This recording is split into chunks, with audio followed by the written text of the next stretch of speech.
मैं सल्यूट करता हूँ हमारे जम्मू के मीडिया बंधुओं का, रिपोर्टर्स का, जो समय समय पर जम्मू की आवाज़ रखते हैं, जम्मू के दुख दर्द को प्रशासन के सामने रखते हैं और कोशिश करते हैं कि उनका किसी न किसी तरीके से कोई ना कोई सल्यूशन निकल जाए ताकि जम्मू के लोगों की मुसीबतें कुछ हद तक कम हो सके।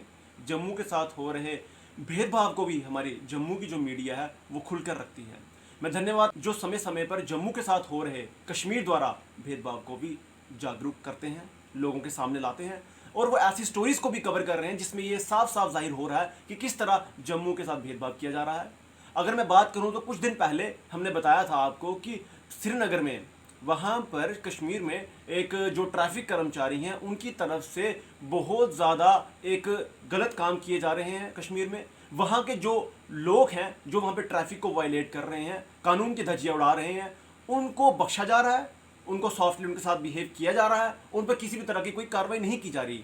दूसरी तरफ जम्मू में अगर यहाँ पर आप किसी को हेलमेट ना पहने हुए देख लेते हैं तो ट्रैफिक वाले यहाँ तो चलती गाड़ी को रोक लेते हैं, चलती बाइक को रोक देते हैं, ये तक नहीं सोचते कि यहाँ पर उनकी जान को नुकसान हो सकता है या फिर उसका फोन पे चलान ऑटोमेटिकली घर पहुंच जाता है। मतलब किसी भी सूरत में जम्मू से रेवेन्यू जनरेट करना है, पर वहीं वहां पर कश्मीर में तीन तीन लोग एक बाइक पर सवार है, ट्रैफिक कर्मचारी सामने खड़ा है और वो देख रहा है, मुख्य दर्शक बना हुआ है और वो किसी भी तरह का कोई भी एक्शन उस पर नहीं ले रहा है, उसको समझाने की कोशिश नहीं कर रहा है, वार्निंग तक नहीं दी जा रही है। इतना मिलनसार जो रूप जो है ट्रैफिक विभाग का वो कश्मीर में देखने को मिलता है। और यही जो हमारे ट्रैफिक विभाग के कर्मचारी हैं ये लोगों को यहाँ मारने तक को पड़ जाते हैं, उनकी चलती बाइक को रोक ली जाता है, उनके जान की बिल्कुल भी कीमत नहीं लगाई जाती कि चलती बाइक को रोक के उसकी जान जा सकती है। तो ये वाक्य हमने आपको बताया था। आज जिस पर मैं आपसे बात करना चाहता हूँ वो ये है कि आज एक ऐसा वाक्य जम्मू में पेश आया है जो मुझे लगता है कि आज तक इस तरह के वाक्य पेश आए हैं, पर इतना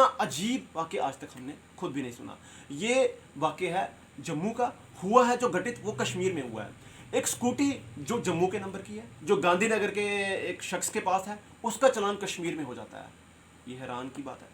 उस शख्स का कहना है कि 10 किलोमीटर के रेडियस के बाहर ये स्कूटी गई नहीं है और ये कॉमन सेंस है कि कोई भी अपनी स्कूटी को लेकर कश्मीर नहीं जाएगा। और जिनकी मैं बात कर रहा हूँ उनकी एज भी 45-50 है। चलो ये अलग चीज़ है, आप इस पर फैक्ट्स भी देख सकते हैं, आप इस पर अपना पूरा एक हिस्ट्री निकाल सकते हैं कि स्कूटी गई थी नहीं देखी गई थी, स्कूटी वहाँ पर कश्मीर में नहीं गई थी। अब उससे भी अजीब बात यह है कि जिस स्कूटी का चलान होता है वो चलान इस चीज़ का होता है कि उसमें जो बंदा है उसने सीट बेल्ट नहीं डाली थी।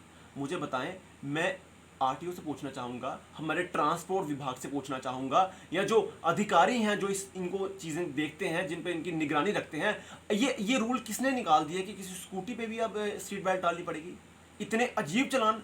तो ये जो वाक्य है हास्यास्पद भी है, मगर इसके पीछे जो मंशा है वो मैं आपको बताना चाहता हूं। मंशा ये है कि किस तरह से जम्मू के लोगों को हरास किया जाए, उन्हें सताया जाए। 70-75 सालों से जम्मू को हरास ही किया गया है।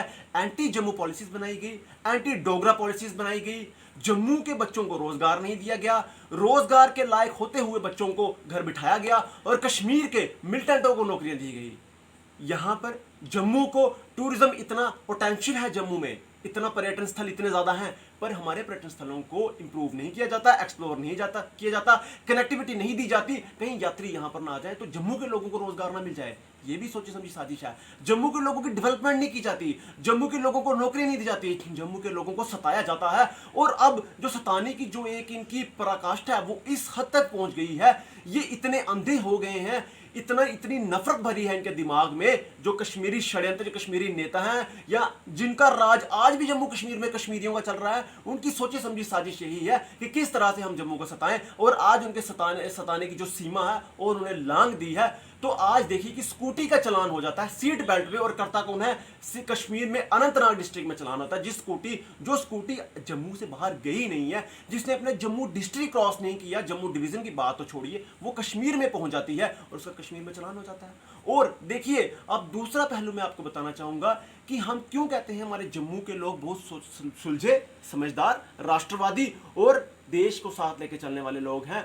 वो इसलिए कि वो शख्स जिसको पता है कि मेरे साथ धोखा हुआ है, मुझे सताने की कोशिश की जा रही है, मुझे हरास किया जा रहा है, मुझे मेंटली टॉर्चर किया जा रहा है, वो फिर भी कानूनी प्रक्रिया को फॉलो करते हुए कभी आरटीओ के पास जा रहा है, कभी एसएसपी के पास जा रहा है, कभी एसएसपी श्रीनगर को फोन कर रहा है, कभी एसपी श्रीनगर को फोन कर रहा है और बोल रहा है कि मुझे अपनी स्कूटी को रजिस्टर करवाना है, नंबर वो नहीं हो रहा है क्योंकि आपने मेरी स्कूटी को ब्लैक लिस्टेड कर दी है, क्योंकि इसका चालान हुआ है, जिसका चालान हुआ ही नहीं है और चालान ये बताया जा रहा है कि सीट बेल्ट नहीं थी।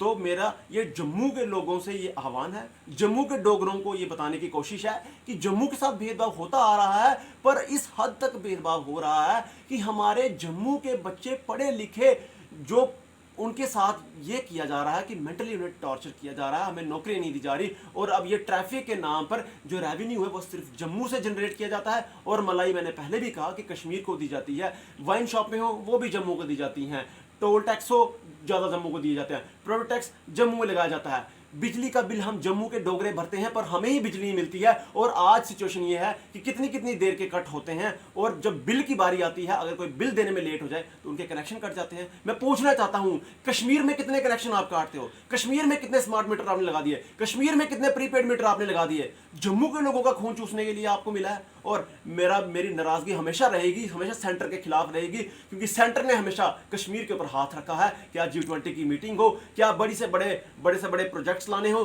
क्या बड़े से बड़ा फायदा देना हो, क्या टूरिज्म का एक्सप्लोर करना हो जो ऑलरेडी कश्मीर में इतना ज्यादा फैला हुआ है, ये हमेशा तवज्जो कश्मीर को देते हैं, हमेशा डोगरों के साथ भेदभाव करते हैं, क्योंकि जम्मू हिंदू बहुल क्षेत्र है। इस चीज को देखते हुए हमेशा डिस्क्रिमिनेशन जम्मू के साथ होता है। इसे हम बर्दाश्त नहीं करेंगे, कभी भी बर्दाश्त नहीं करेंगे, और हमेशा इसके खिलाफ बोलते रहेंगे। धन्यवाद।